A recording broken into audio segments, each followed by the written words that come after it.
Please help me reach 1,000 subscribers. If this story moves you, support the channel by subscribing and sharing. I read every comment. I didn't block her. I didn't send a final message. I didn't raise my voice or slam the door on my way out. I simply left. Because when your heart grows exhausted from fighting for someone who refuses to fight for you, you stop looking for closure. You start looking for peace. And that night, I chose peace over pain, not because I stopped loving her but because I finally started loving myself.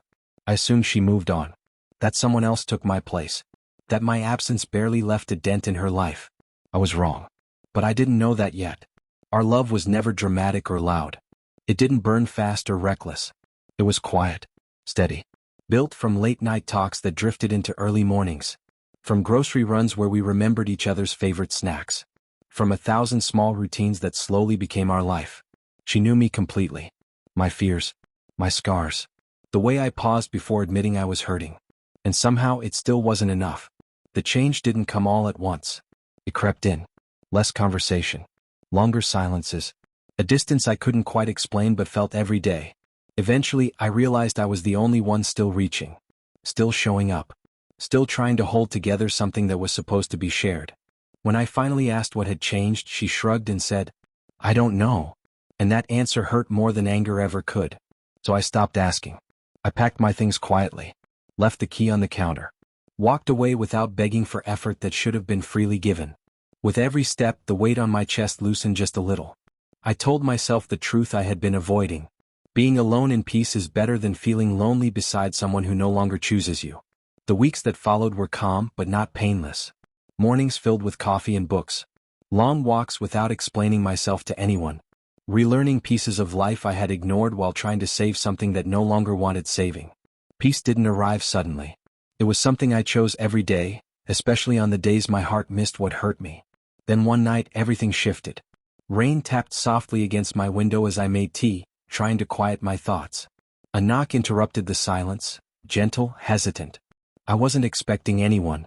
When I opened the door, there she stood, soaked from the rain, exhausted, eyes swollen from sleepless nights. In her hands she held a small box. Inside were pieces of us. A spare key. A folded concert ticket. A birthday note I'd written years ago. A photo of us laughing, the kind of laugh you can't fake. "I didn't come to take anything," she whispered. "I just didn't know where else to go." I stepped aside and let her in. She moved slowly, like someone walking through a place that once felt like home but now belonged to someone else. Silence filled the room until she finally spoke. "I didn't replace you." "I thought you did," I said quietly. "I tried," she admitted. "I tried to fill the space you left. But nothing worked. No one felt like home.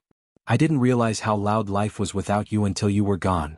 I looked at her, not the version my mind had created after I left, not the villain or the ghost, but the real person standing in front of me, weighed down by regret.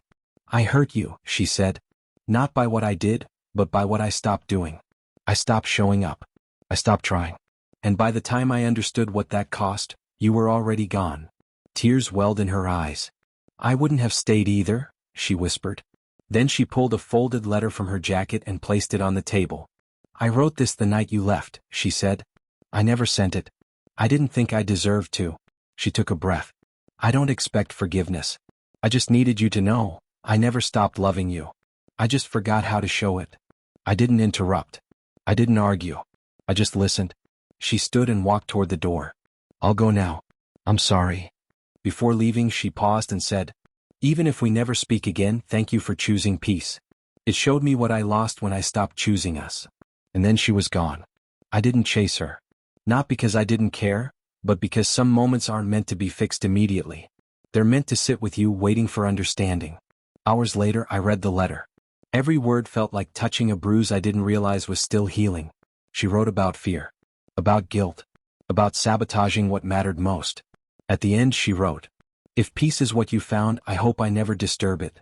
But if there's still a part of you that remembers what we were, I'll be waiting, not to pretend, not to fix everything, just to be real this time. I don't know what happens next. I don't know if I'll ever open that door again. I don't know if love and peace can exist in the same space. But I do know this. Sometimes the people who hurt you return carrying the pieces they didn't realize they dropped.